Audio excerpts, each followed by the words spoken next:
Bienvenidos a su programa Secretos Milenarios. Es un programa semanal, dominical expresamente, que es producido por el señor Jaime Maussan. Y en cabina tenemos al ingeniero Francisco Domínguez y a nuestro nuevo colaborador Héctor. Queridos amigos, el programa del día de hoy se está dedicando al estudio del simbolismo del búho o tecolote en las antiguas esculturas totonacas. Como ustedes pueden apreciar, queridos amigos, aquí en la escenografía tenemos la escultura de una palma. Ustedes saben que los símbolos más típicos de la cultura totonaca, que es una cultura del Golfo de México, del hoy Golfo de México, bueno, esa zona, ¿verdad?, llamada de esta manera, pues se caracterizó por haber realizado una producción abundante de las llamadas palmas, de los yugos y de las hachas. Todos son instrumentos rituales, queridos amigos. Ustedes saben que fueron los totonacas una cultura agraria y que por lo tanto daban gran preponderancia a los rituales que tuvieran que ver con la propiciación de la fertilidad de la tierra. Y por supuesto esto pues únicamente se podía producir a través de las lluvias fecundantes y de todos los rituales que se realizaran en favor de la recuperación que tuviera después de los ciclos de producción. Entonces, obviamente ellos realizaban unos rituales utilizando las leyes mentales que solamente los chamanes pueden aplicar en beneficio de la comunidad. Como usted sabe, chamanes ha habido a lo largo de toda la historia de la humanidad y son individuos que nacen con esa sabiduría y que no la aprenden de nadie. Nosotros consideramos en lo personal que hay algunas cosas que estudiarán a través de los maestros y siguiendo siempre una tradición oral. Algunos chamanes estudian también a través de las esculturas que dejaron y nos legaron los ancestros, y a través de estas esculturas aprenden el simbolismo y aprenden la forma de operar que tienen las leyes mentales y los dones que pueden precipitarse. Y es a través de este estudio del simbolismo, queridos amigos, bueno, por el cual yo estoy proponiendo que actualmente se realice una interpretación de las esculturas maravillosas que constituyen el acervo del Museo Nacional de Antropología. Espero llevar ante ustedes en fechas próximas un programa en el que demuestro que efectivamente el acervo del Museo Nacional hoy por hoy permanece mudo porque no conocemos los mexicanos ni los visitantes extranjeros que, bueno, acudimos al museo, no conocemos cuál fue el propósito de creación de esas antiguas esculturas. Yo les he hablado en programas anteriores sobre el hecho de que los antiguos sabios eran quienes se encargaban de plasmar a través de las obras de arte esos rituales prodigiosos de propiciación de dones entre la comunidad. El arte no se creaba únicamente por hacer arte entre los antiguos mesoamericanos, sino siempre eran piezas maravillosas, invaluables, que formaban parte de los rituales sagrados de precipitación de los dones. Es por ello que no cualquier persona podía llamarse un precipitador y mucho menos realizar estas obras grandiosas, sino solamente los sabios que a través de la gran sabiduría que adquirían por su nacimiento y tal vez a través de la enseñanza oral de sus maestros, ellos eran, como digo, los que realizaban estas prodigiosas obras. Entonces eran instrumentos de uso práctico que utilizaban tanto esos grandes maestros como la misma comunidad al darles un uso consciente a través de los decretos y de la fe en que cierto tipo de uso iba a contribuir a precipitar los satisfactores tan necesarios para la comunidad, para las familias y los individuos en sí, queridos amigos. Y es por esto, ¿verdad?, que tuvimos culturas maravillosas en las que se destacaron, por ejemplo, los ceramistas y plasmaron obras llenas de sabiduría, llenas de símbolos profundos y que solo eran entendibles a la mente de las personas avecindadas en esa comunidad, de las personas que acudían al chamán a pedir justamente una pieza de cerámica hecha a la medida de sus necesidades y para satisfacerlas ellos mismos a través del uso de las leyes mentales.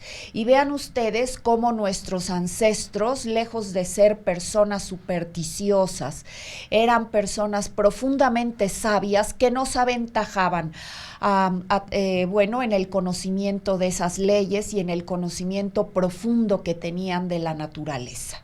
Entonces, bueno, ellos usaban las leyes como parte de un todo, de un entorno, podemos decirle hoy, holístico, y que, bueno, ese entorno del cual ellos formaban parte, tenían también el cometido de equilibrar esas fuerzas, dado que habían sido también beneficiados por ellas. ¿Ven ustedes? Entonces los rituales no únicamente eran para propiciar dones de manera inmediata y directa a las comunidades humanas y a los individuos en particular, sino que eran también rituales que se llevaban a cabo para equilibrar esas energías, esas fuerzas maravillosas y que, bueno, la tierra recibiera también una compensación. La Gran Madre, a través de los rituales del agradecimiento que profesaban hacia ella nuestros ancestros, recibía también esa compensación a través de la sublimación de las energías que realizaban nuestros ancestros para devolverle a la Gran Madre todos los tesoros que había puesto en favor de sus amados hijos humanos y también de otros hijos que, no son humanos, pero son animales, son vegetales y a quienes ha dotado también de alma. Porque de acuerdo a la concepción de muchas culturas mesoamericanas, no solamente somos nosotros los que poseemos un cuerpo físico y otro cuerpo anímico llamado alma, sino también los vegetales, los animales y por supuesto los seres que viven también en nuestro planeta en otras dimensiones, queridos amigos, y que son seres vivos también. ¿Qué les puedo decir? A partir de esta introducción muy breve, vamos a empezar a estudiar la pieza maravillosa que trajimos el día de hoy para ustedes. Entonces yo les pido en cabina, por favor, amigos, si me ayudan a... Exacto, ahí tenemos, vean ustedes, esta es una famosa palma, pertenece a la cultura totonaca, la pueden apreciar de acuerdo al autor del libro Paul Weissman en el Museo Nacional de Antropología. Yo no la he visto actualmente, queridos amigos, desde hace ya muchos años que visito el museo maravilloso, pero no la he vuelto a ver. No sé qué haya pasado con esta pieza. Lo cierto es que ustedes pueden admirarla en la obra de Paul Weissman, es la escultura del México antiguo. Por supuesto, él no lleva una interpretación simbólica a cabo, de esa yo soy responsable, pero bueno, revisando estos antiguos libros sobre el acervo de nuestro inefable museo, pues es que he traído a ustedes esta escultura que representa una llamada palma de la cultura totonaca.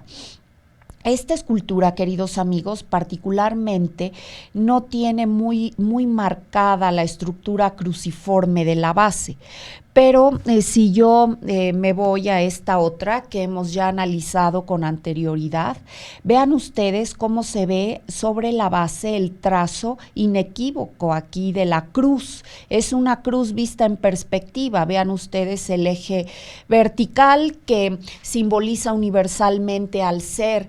Hacia la parte superior es el ser del paraíso y a la inferior el ser en el inframundo. El ser y el no ser ser conforman justo el infinito. Vean ustedes, a los lados se pueden vislumbrar los ejes que unidos trazan el eje horizontal de una cruz, cuyos polos están definidos por la vida y la muerte, las cuales se hermanan hacia el equilibrio en el centro y bueno, la continuidad produce la eternidad. Justamente la unión entre la vida y la muerte produce la eternidad. Ustedes han visto que en los antiguos símbolos mesoamericanos ambos polos se unen. Por ejemplo, en el cinto que lleva la Gran Madre Coatlicue, el monolito prodigioso expuesto también en el Museo Nacional de Antropología y que ahí ha sido representado a través de una serpiente. Entonces,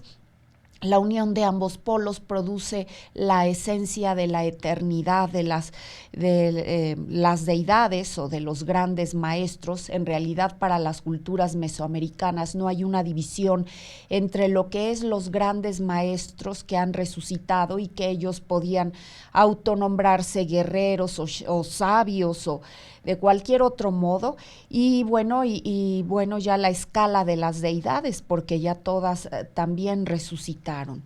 Vean ustedes, aquí se distingue claramente el trazo cruciforme. Yo les había hecho alusión a la cruz tan singular de Salvador Dalí en tercera dimensión, pues a mí se me hace un diseño realmente prodigioso. Vean ustedes cómo los polos opuestos que representan la vida y la muerte se prolongan verticalmente, creando las dos columnas de la realidad, la luz y la sombra. En el tarot este símbolo está representado magistralmente en el arcano de la gran sacerdotisa, la gran madre sabia de la ley. A su derecha y a izquierda tiene las columnas de la luz y la oscuridad. Son las columnas a través de las cuales se crea todo lo manifestado, lo precipitado, a través de los contrastes tal vez infinitos que pueden producirse entre la luz y la sombra, entre lo positivo y lo negativo, lo femenino y lo masculino. Aquí en el trazo Totonaca, vean ustedes, si regresamos, por ejemplo, a nuestro símbolo del día de hoy, justo esos pilares van creciendo y se unen a través del arco, y aquí vemos otra concepción, es la unión del cielo y la tierra. El cielo está representado por la forma curva y la tierra a través de la cruz, de la base, ¿ven? Incluso en esta palma, cuya conservación permite apreciar de una mejor manera ese trazo cruciforme, la base está representado aquí por una especie de trapecio, es un paralelogramo, el símbolo universal de la tierra. Y aquí, como decimos, se prolongan los ejes, se unen hacia el centro y comprenden también la proyección del eje del ser, del eje vertical. Aquí en este símbolo el centro está dado por la cabeza de un ave, que es otro símbolo del espíritu infinito. Es omnipresente y omnisciente. Está en todas partes, es una alusión al ave que puede desplazarse volando pues prácticamente a todos sitios. Y aquí justo, ¿verdad? El centro está representado por el ave y hace alusión a que esta criatura pues se ha hecho una en el centro. El eje entonces, el vertical y el horizontal, se hacen uno en el centro, indicando que es una criatura autoconsciente. Sin embargo, aquí vean ustedes que hay una gran diferencia, puesto que la representación no evoca un ave solar como en este símbolo. Esta es un ave solar, evoca al espíritu universal, al espíritu solar. Aquí vemos la representación de un tecolote, y más que de un tecolote, que es un ave nocturna y asociada a los malos augurios, es decir, es el agorero de la muerte, el tecolote. En el programa pasado les hice alusión al adagio maya que dice: cuando el tecolote canta, el indio muere. Efectivamente, en la escultura anterior hicimos alusión al búho, que se manifiesta durante el solsticio de verano. Ustedes tal vez han notado que muchas muertes de personas se producen hacia la época de lluvias.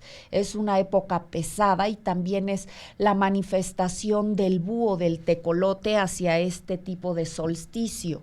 Vean ustedes, queridos amigos, aquí está asociado en esta representación al solsticio de verano como el ave del mal augurio, el ave o la mensajera de la muerte. En múltiples culturas, ustedes saben que era también agorera de una de las parcas de Atropos. Ella era la que cortaba el hilo de la vida. Y también entre los totonacas y en algunas otras culturas mesoamericanas como la maya era también mensajero de la muerte. Sorbía las almas, hacía un llamamiento por la noche y entonces parecía absorberlas a través de su pico y la gente muere, la gente moría. Y por eso tiene en su pico estas líneas verticales que con 9 líneas, el 9 entonces simboliza la época de terminación, la época de gran tristeza que tienen las almas después de haber experimentado la muerte. Y bueno, se sabe que lloran mucho después de reconocer o de percatarse de que han muerto. Es la etapa entonces, una etapa pues que viven las almas de gran soledad, de gran tristeza, congoja, esterilidad en lo que respecta a recibir sensaciones de la vida, sensaciones de calor, de felicidad a través del amor. Esta es una época, ¿verdad?, que las conecta a un plano o a una dimensión de gran tristeza, soledad. Y la búsqueda es justamente donde se inicia la búsqueda de la luz del gran sol blanco. Entonces yo les decía que los tecolotes hacia el solsticio de verano parecen aspirar y devorar muchos de los cuerpos astrales o de los cuerpos fantasmales o fantasmagóricos que tienen, que se aparecen, se manifiestan sobre todo en los cementerios y en sus inmediaciones. También se manifiestan los espíritus o las almas femeninas que dejaron este mundo con gran dolor. Los tecolotes al parecer consumen esos cuerpos anímicos, así como yo les decía en el programa pasado, los buitres devoran el cuerpo físico, el cadáver justamente. Entonces, aquí es una representación del tecolote agorero asociado a la muerte, pero aquí está asociado a la vida, es una concepción completamente diferente y por lo tanto no al solsticio de verano en el que el sol alcanza su punto máximo en el cenit y continúa su descenso hacia el periodo de obscuración o de oscuridad anual, puesto que una vez que ha alcanzado el punto máximo en el cenit, como ustedes saben, el sol sigue su recorrido, se manifiesta a través de las estaciones y se aproxima hacia el invierno. Aquí, queridos amigos, la representación es opuesta. Lo que se está representando es el solsticio aquí de invierno. Vean ustedes cómo el pequeño tecolote, es un pequeño búho, permanece implume, es decir, no ha desarrollado todavía sus plumas típicas o de contorno. Apenas si se ven o se notan algunas filoplumas y por supuesto las típicas alrededor de los ojos, que son un simbolismo lunar y que bueno, tornan aquí indiscutiblemente a esta figura del tecolote, en un símbolo asociado a la muerte, a la esencia lunar, a la quietud, a la noche, a la oscuridad. Entonces, vean ustedes, es un pequeño tecolote implume, aún implume. Ustedes saben, queridos amigos, que en estas regiones el periodo de celo de los búhos o tecolotes empieza justamente en la época invernal. Que el celo es breve entre el macho y la hembra y que inmediatamente se ponen los huevos se empollan de 30 a 36 días y después eclosionan. Ya una vez que los huevos han eclosionado, pues se pone justamente ¿verdad?, en relieve el nacimiento de los pequeños pollos. Aquí estamos viendo justamente que este nacimiento ocurre o se manifiesta hacia la etapa invernal. Y una vez que han nacido los pequeños búhos, tenemos que empiezan inmediatamente a dar pequeños paseos, abandonando el nido. Entonces, vean ustedes, es una época que justamente concuerda con el periodo de esterilidad aparente de la Tierra, porque, bueno, es el solsticio de invierno en donde toda la vegetación, ¿verdad?, ha muerto a través del transcurso del otoño, las hojas de los árboles han caído, es una época aparentemente de muerte. Sin embargo, no es una muerte permanente, como ustedes bien lo saben, queridos amigos, puesto que es solamente el polo opuesto de la vida o de la manifestación. Y también es un periodo transitorio, no es una muerte definitiva. Entonces, la época en la cual las semillas permanecen en esa vida latente y la tierra también permanece pues aparentemente quieta. Los búhos, los pequeños búhos nacen, permanecen implumes como aquí lo estamos viendo, pero noten bien ustedes que no es precisamente la figura de un búho, sino es la figura de un nahual. Vean cómo tiene cuerpo humano y cómo su brazo derecho está sobresaliendo. El brazo derecho está muy misteriosamente cruzado hacia la izquierda del personaje. Y ¿saben qué tiene? Tiene una semilla. Es como si estuviera sosteniendo delicadamente una semilla. Entonces, justo aquí, la eclosión de los huevos de los tecolotes está perfectamente coordinada con la naturaleza. El periodo en el que las semillas también permanecen en vida latente, pero próximas a germinar, es decir, en la espera de que un pequeño ascenso en la temperatura y en la humedad del ambiente produzca ese milagro de hacer germinar las semillas. Los dedos del búho son muy curiosos porque parece que, bueno, se prolongan en unas plumas, en las plumas, ustedes saben, remeras, que son características de las alas de los tecolotes. Está exhibiendo la semilla. Fíjense, queridos amigos, que en algunas pinturas de los grandes maestros, como por ejemplo en la pintura de Cristo en El Señor de la Misericordia, o en muchas representaciones del Buda, en la escultura maravillosa de Shiva, del bronce del siglo X, del bronce Chola del siglo X, Shiva, Cristo y también Buda aparecen con la mano derecha en una actitud de prolongarla hacia el cielo, hacia el infinito. Es como un llamamiento y como un decreto de invocar a la sagrada presencia yo soy. Ustedes saben que nuestro amado Maestro Cristo, antes de realizar un milagro, invocaba a yo soy. Ustedes pueden leer incluso el Nuevo Testamento y corroborar esto que les estoy mencionando. Sin embargo, este personaje, este gran manifestador que es un nahual, búho, está cruzando esa mano que los prodigiosos manifestadores y creadores llevan hacia su lado derecho y al cielo. En esta ocasión, el gran manifestador la tiene cruzada hacia la izquierda y alberga amorosamente a una semilla. Es como si le diera el calor que produce su cuerpo de gran creador y formador. Y la lleva hacia al lado izquierdo, que es el lado justamente asociado a la muerte.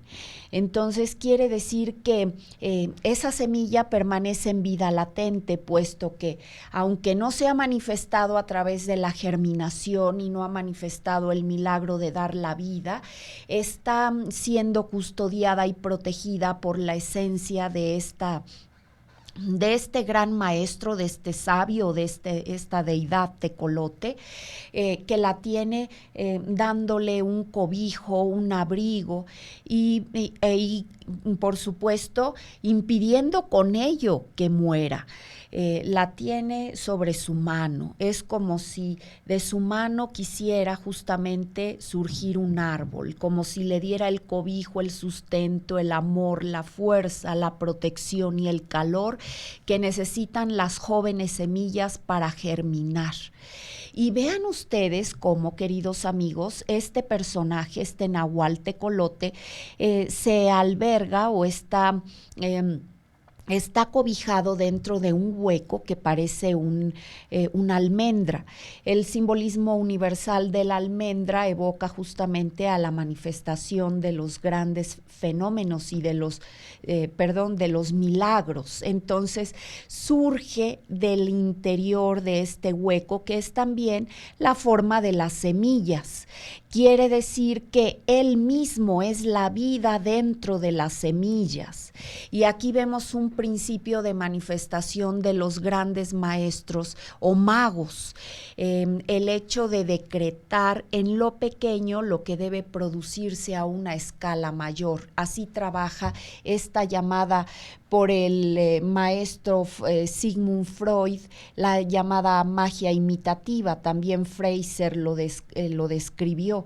Los grandes chamanes y sabios realizan estos actos a pequeña escala y deben producirse a una mayor. Entonces, en el microcosmos se obedecen y se cumplen las mismas leyes que en el macrocosmos, pues ustedes saben, aquí se reproduce el gran principio que se enseña en el Kybalión: como es arriba, es abajo.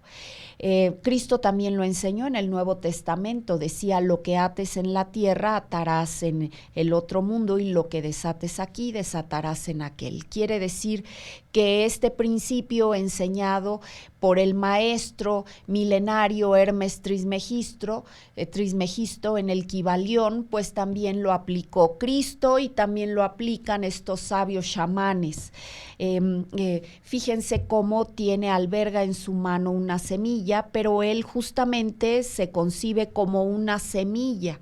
¿Ven? Como la esencia existencial, la esencia viva, la esencia de la eternidad, que da lugar a una progresión infinita de semillas. Y aquí lo vemos nacer justo del hueco de esa palma.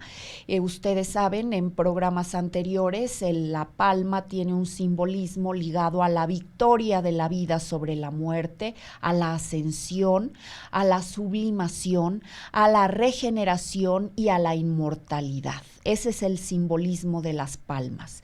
Entonces, ese pequeño ser que seguramente ha resucitado porque se alberga, su casa es el símbolo mismo de la resurrección.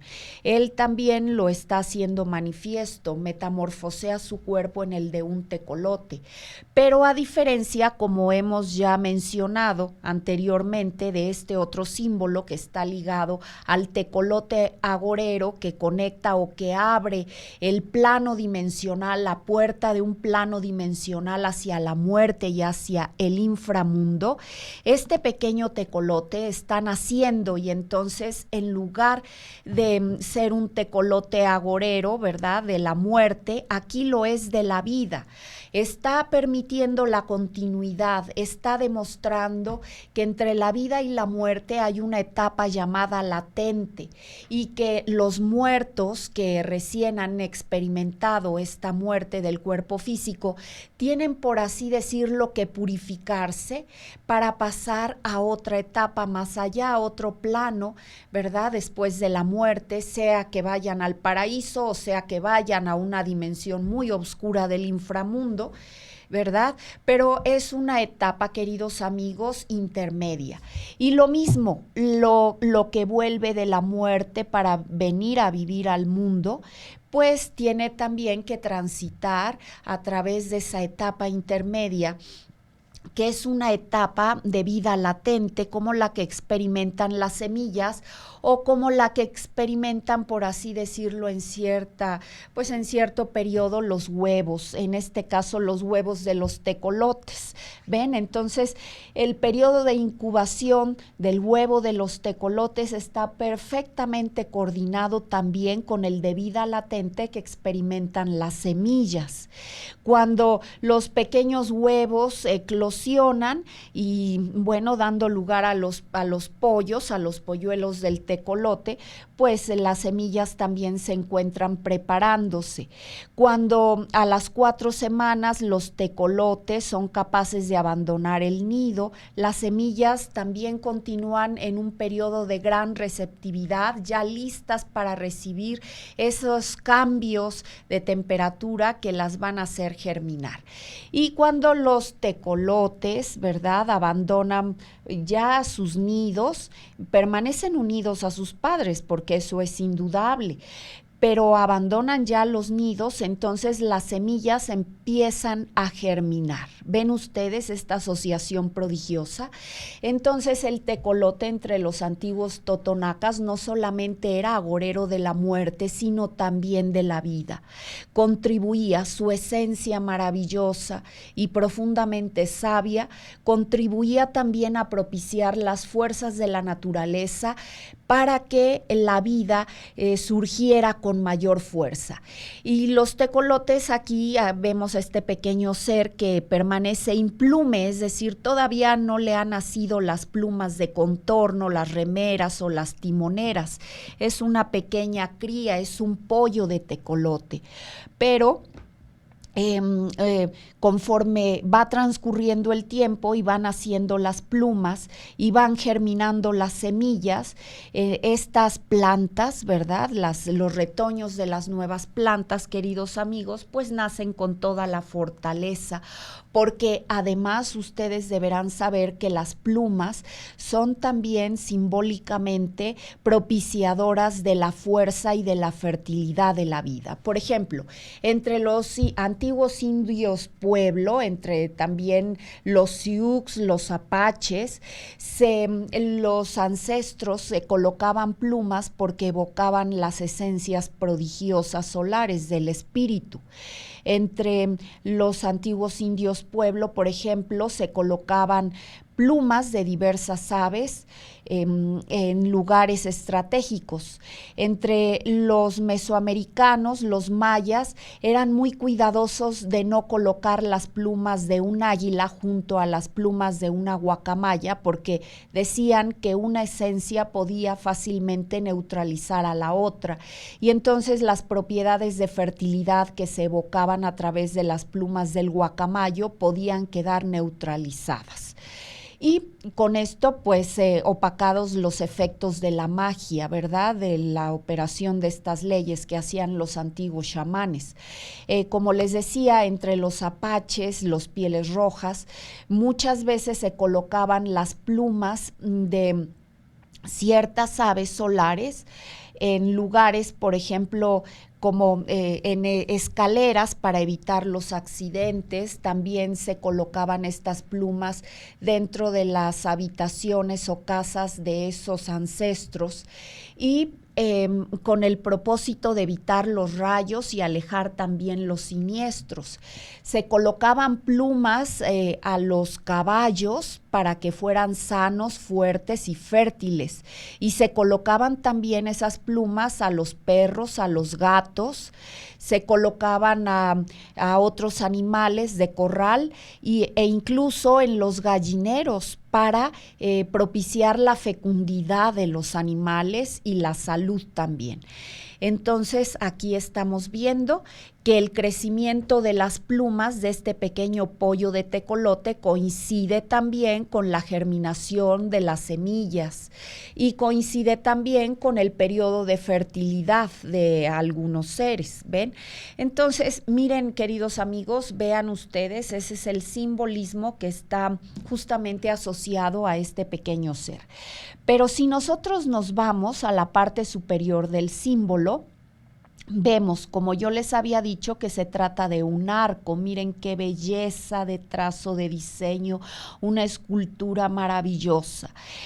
Aquí vemos, como yo les decía, en la parte de abajo, el simbolismo de la tierra y la curvatura. Esta curvatura que une ambas columnas evoca al principio celeste.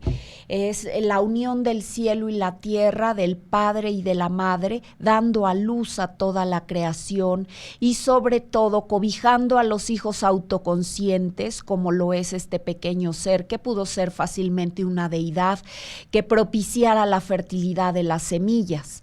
Entonces, dando la bienvenida a los hijos autoconscientes, que se han hecho uno en el espíritu a través del ejercicio de su facultad creadora, pero no cualquier facultad creadora, sino la facultad que es capaz de dar vida a través del amor y de la mente autoconsciente. Entonces no se crea cualquier cosa, nada menos que se es capaz de propiciar la vida a través del amor y de la profunda sabiduría.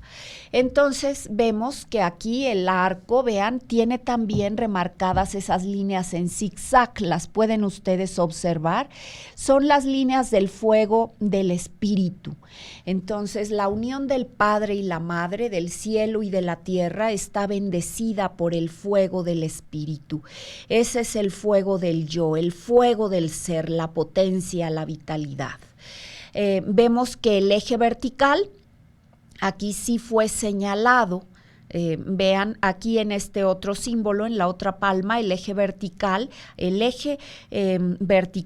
inferior de la cruz está señalado aquí en la base de la palma y en la parte superior a través de las plumas timoneras de esta ave solar. En cambio, aquí en el símbolo que estamos estudiando el día de hoy, el eje del yo soy, el eje del ser prodigioso, está señalado a través de estas líneas. Pero vean este símbolo que tiene ambos lados. Este es el símbolo, si ustedes recuerdan, es el símbolo que utilizan muchos aborígenes australianos y que lo insertan en el tabique nasal. Los aborígenes australianos, también profundamente sabios, llegan a hacer estas tallas de huesos de algunos animales. Aquí vemos al mismo símbolo marcando justo el equilibrio del eje del ser. ¿Qué significa entonces este símbolo prodigioso? Este símbolo, queridos amigos, se hace alusión a la respiración. Ven ustedes la respiración que marca la vida. Entonces la palma está coronada por la respiración universal, es decir, la existencia glorifica especialmente a la vida, como la manifestación gloriosa de los grandes creadores mentales. Aquí vemos que se alude a la respiración como la fuente del prana, de la fuerza vital, y también, bueno, la respiración tiene dos momentos, ¿verdad? La inhalación y la exhalación. Aquí vemos representado en gran escala, representada la inhalación. Ese periodo a través del que llevamos al cosmos dentro de nosotros. Ven ustedes, es el periodo de la reabsorción. Y obviamente, fíjense que de acuerdo a los antiguos taoístas chinos, la respiración rodea al corazón, entonces el corazón gobierna la respiración. Es una concepción muy sabia sobre el hecho de que el corazón, que es también simbólicamente la morada del alma, de la conciencia y la fuente del amor, pues es la que dirige la respiración que nos permite vivir y crear, asemejarnos al espíritu a través de la mente, es decir, de la conciencia, no tanto de la mente física o intelectual, sino de la conciencia que es propia del alma y que perdura más allá de la muerte. Entonces es esa mente, es el amor, es la sabiduría, y por supuesto las que crean a través de la respiración durante la vida. Vean ustedes cómo estas espirales centrípetas, porque van hacia el centro, hacia el corazón del ser, nutren a nuestro ser, ¿verdad? Tienen también dos arriba y abajo que son inversas, también son centrípetas, es decir, parecen enrollarse, parecen ir hacia el centro. Son dos espirales a cada lado, una inferior y de un tamaño más reducido y otro en la parte de abajo a una escala mayor.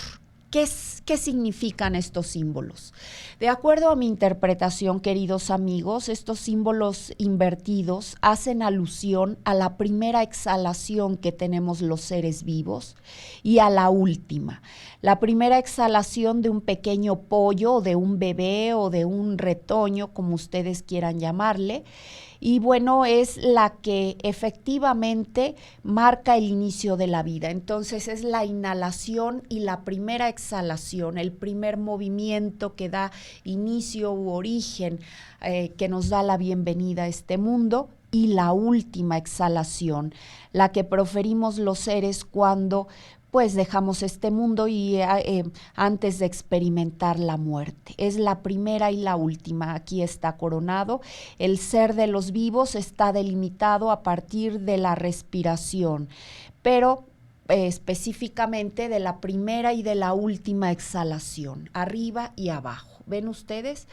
Y vean cómo, bueno, este es un decreto poderoso y glorioso. Es como si esta escultura dijera: yo soy el Señor de la existencia, yo soy uno en el infinito, yo soy el supremo creador y formador de todo lo manifestado, a través de la respiración prodigiosa, a través de los ciclos de la vida y la muerte, en este caso el principio de la vida a través de la inhalación y primera exhalación, y el paso a la muerte finalmente después de la última exhalación. Y después, que tenemos al inframundo. Después de la última exhalación tenemos al inframundo, pero hay un periodo, como les digo, intermedio entre la vida y la muerte. Aquí lo está diciendo sabiamente esta escultura, y justamente también, así como marca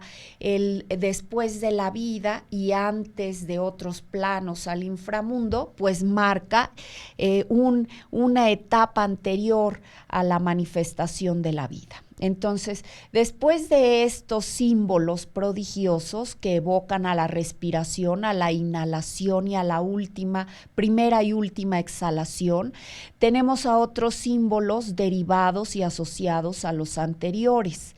Aquí fíjense cómo la espiral ha perdido su forma circular, redondeada, y se ha hecho un tanto cuadrada. El cuadrado y el rectángulo expresamente que están delimitando evoca al plano manifestado, al plano creado. Entonces nos dice que el gran creador, a través de la respiración, a través del aliento que infunde la vida, pero también la muerte, puede dar paso también a la creación, a lo manifestado. Y después de todo esto, yo ya les había comentado en otros programas, todas las formas creadas en este plano físico o en esta dimensión que es perceptible por nuestros 5 sentidos físicos, es precipitado a través de la condensación de una sustancia prodigiosa que es una especie de niebla que parece surgir o ser creada de un plano anterior o de un plano paralelo al nuestro. Fíjense cómo este símbolo tiene una unión maravillosa con el símbolo egipcio de la cruz de Isis, queridos amigos. Si ustedes ven, la cruz de Isis tiene un ankh, es decir, una especie de lazo de nudo en la parte superior, que no es otra cosa más que la prolongación del eje del ser, dando paso a la eternidad, al infinito. Y decía el gran maestro Hermes, justo ahí dentro de ese lazo es donde donde se alberga la saliva de la tierra, ese globo acuoso del cual son generados todos los seres, son precipitados y manifestados en el plano físico. Pues ¿no es acaso, queridos amigos, la misma verdad entrañable? ¿No es acaso la misma sabiduría de los grandes maestros? Aquí, si nosotros vemos en esta cruz totonaca esbozada hacia la base, perfilada, ¿verdad? Es decir, manifestada en una perspectiva muy original de los sabios totonacas, vemos que se forma justamente un ankh, es decir, un nudo, un lazo. En el corazón y al centro de aquí vemos la esencia, la mente prodigiosa capaz de formar a todos los seres y de permitir que de ese hueco, de ese vacío frío, de ese vacío húmedo y oscuro, surja en infinitud toda la progresión de seres. Y como decían los antiguos taoístas y el maestro Lao Tse, en la unión del cielo y la tierra, la unión de la luz, del anillo de luz y de la oscuridad, de la profundidad insondable, nacen infinitamente los seres. Actúan entonces ambos padres divinos y se manifiestan sin agotarse jamás. Y esta es la misma verdad que vemos entre los egipcios, los antiguos chinos y los sabios totonacas. Aquí está emergiendo prodigiosamente la semilla del vacío, de la oscuridad, de la humedad, de la frialdad y de esa etapa intermedia entre la vida y la muerte, de ese espacio insondable entre el inframundo y el mundo que va unido al paraíso. ¿Ven ustedes? Y aquí vemos a través de la respiración. La respiración produce la niebla prodigiosa que condensada da lugar entonces a la creación de todos los seres. Inmediatamente abajo de estos símbolos vemos a ambos lados de este ser maravilloso estos espirales que evocan los retoños de las primeras plantas después del invierno y con el advenimiento de la primavera. Vemos entonces también que 4 es el símbolo de todas las cosas creadas, desde los vegetales hasta los seres más complejos que son los grandes maestros, los seres que se han hecho autoconscientes a través de la escala mental. Y estos 4 retoños pues evocan las primeras briznas de hierba de la primavera. Y es así como surge el milagro de la creación para este sabio totonaca que seguramente es una esencia ya inmortal, este gran maestro.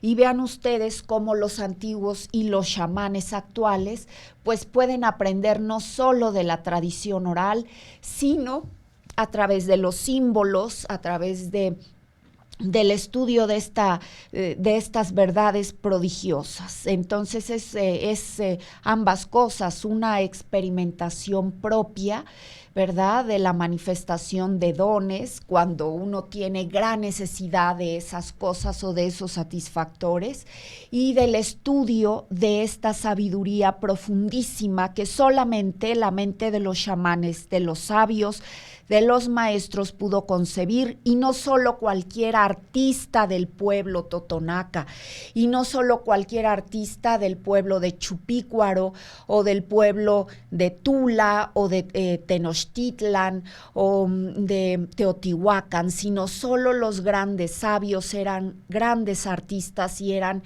quienes expresaban estas verdades, y a través de las que estudiamos muchos y de las que naturalmente, las verdades que pueden derivar, los que estudian esta sabiduría prodigiosa, profunda, inmanente, que nadie aprende a través del intelecto, sino que ya se trae de vidas anteriores.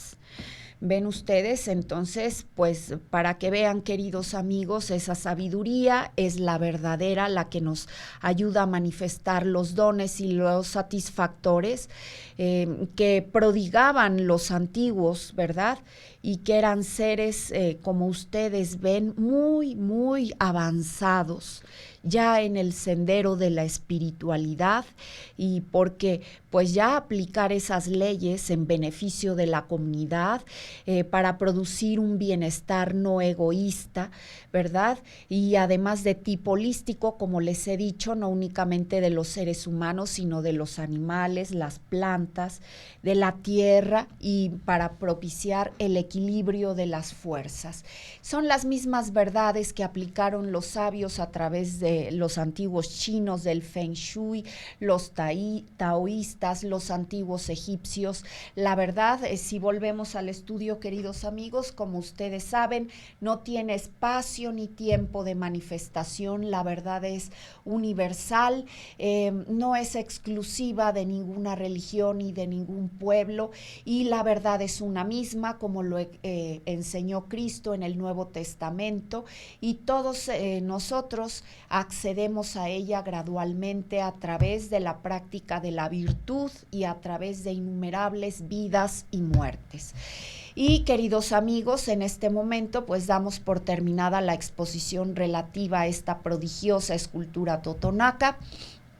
Y quiero invitarlos a ver mis programas en mi canal de YouTube y también en el canal del señor Maussan, una persona pues muy destacada en los medios de nuestro país y del mundo entero. Que bueno, ha tenido a bien producir esta serie de simbolismo universal, simbolismo milenario, y pues con esto es el primer programa en todo el mundo que está destinado a difundir los misterios de los ancestros profundamente sabios. También les hago hincapié a ver mi material sobre agroglifos, agrogramas o crop circles. También es un método de simbolismo aplicado expresamente a todas estas creaciones que nos han legado nuestros hermanos mayores, nuestros maestros y los grandes sabios que nos han marcado el camino a seguir. Entonces, véanlos, los invito.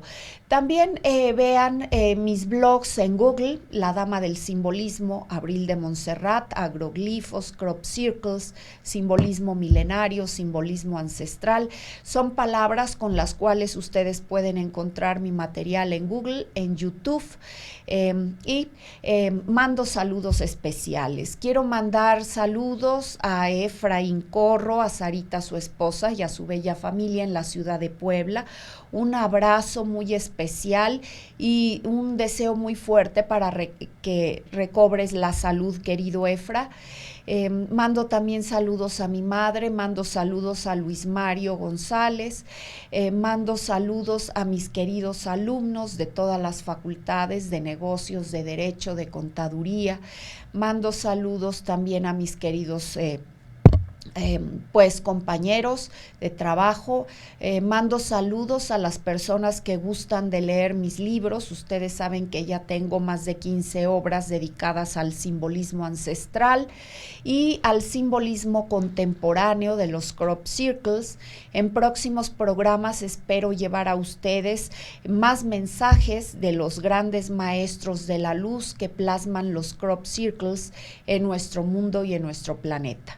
Agradezco también a aquellas personas que me sugieren temas de simbolismo y que me felicitan por mis conferencias, las conferencias que doy gratuitas en algunos centros sociales. Y bueno, queridos amigos, a ustedes especialmente por ver y seguir este programa a través de YouTube o del canal del señor Maussan, tercermilenio.tv. También los invito a ver mis cápsulas dominicales en el programa del señor Jaime Maussan, un programa muy respetable, muy interesante y también innovador en muchos aspectos, original en los más de ellos. Y bueno, con esto despido el programa, queridos amigos. Los invito, como siempre, sean felices.